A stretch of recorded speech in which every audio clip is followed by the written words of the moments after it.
and gentlemen, and welcome to Star Wars for 100 Days, the ultimate fan countdown leading up to the release of Star Wars The Force Awakens. In the last segment, I was reviewing and discussing Chapter 14 of Star Wars Clone Wars, the hit animated series from 2003. Today we're going to take a look at Chapter 15, which is continuing this three-part story, which is all about Master Yoda, Padme Amidala, going to this icy planet which is called Ilum, so that they can save two Jedi, Master Jedi Luminara Unduli and her apprentice, Barriss Offee. This episode picks up immediately from the last, where Yoda senses a disturbance in the Force, and has no choice but to travel to the planet of Ilum so that he can save Master Luminara and her apprentice. The thing is, though, he's currently traveling with Padme Amidala and her incredibly stern security guard, Captain Typho. And Captain Typho, as cool as a character as he is, even though he's barely expanded upon in the movies whatsoever, is a real wet blanket.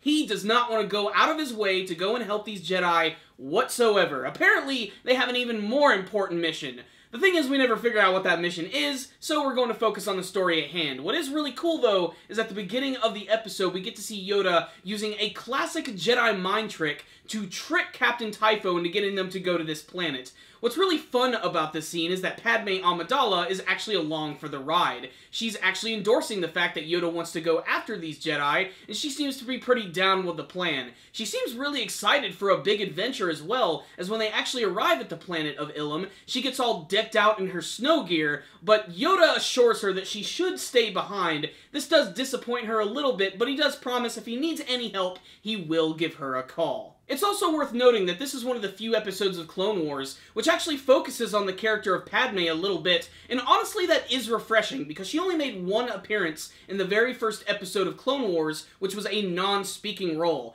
It's also worth noting that her character design has changed oh so slightly. It makes her look a little bit more like Natalie Portman. The rest of the episode is just pure action, just getting to see Yoda fight against a group of chameleon droids. He immediately starts attacking them even when you can't even see them, and that's because they have those cloaking devices. This is just a great excuse to see more of why Master Yoda is one of the greatest Jedi of all time. Despite his very small stature, he is able to take these guys out in a number of really cool ways, literally just sneaking behind them, hanging out on their backs, making them fire at each other. My favorite scene in particular is when there's this one chameleon droid, which is right at the edge of a cliff, so he decides to jump on top of his head as all the other ones run towards him, start firing. He deflects all of the attacks and ends up destroying them all in one fell swoop by using the Force to crush them with a giant avalanche of snow.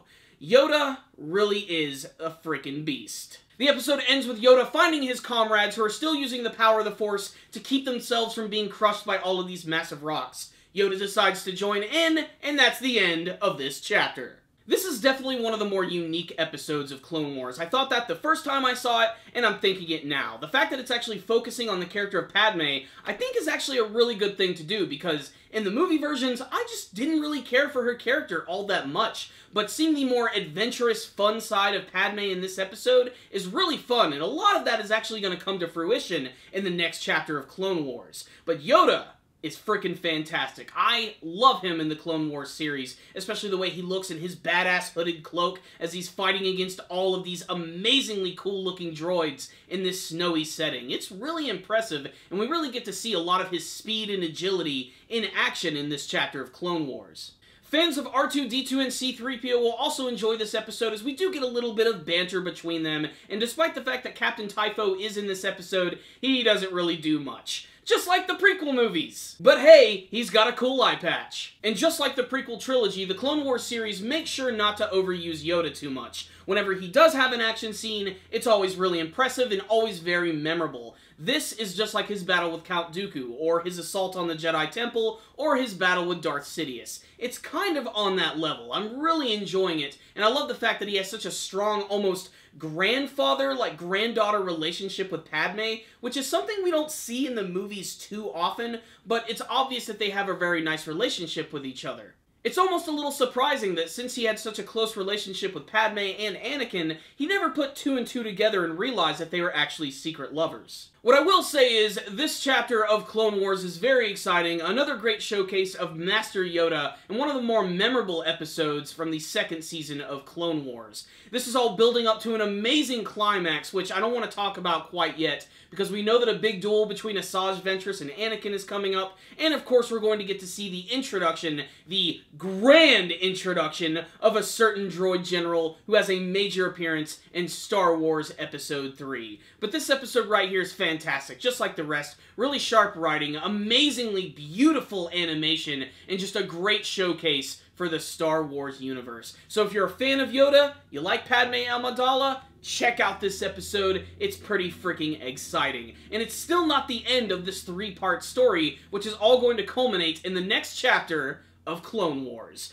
Before you guys leave today, make sure to tell me what you thought about this chapter of Clone Wars. Did you have a favorite character who appeared in this one? What do you feel about Yoda? Do you think he's a really cool character? Do you have a favorite moment from Yoda from the movies or the expanded universe? Do you want to learn a little bit more about Yoda's species, which might be one of the most mysterious species in all of Star Wars? So mysterious that it doesn't even have a name. That's pretty crazy considering most of the characters who only appear in the background of Star Wars movies actually have like their very own backstories and planets that they belong to. But again, that's what's so amazing about Yoda. He's one of the most mysterious beings in the entire Star Wars universe, and yet he heralds a lot of command and respect from his comrades and friends. So there it is. Make sure to tell me what you thought about the chapter and what you guys want to see from Star Wars The Force Awakens. Thank you guys for watching my video. Make sure to like it, share it with your friends, and subscribe to the channel. Thank you guys again for watching, and as always, may the Force be with you.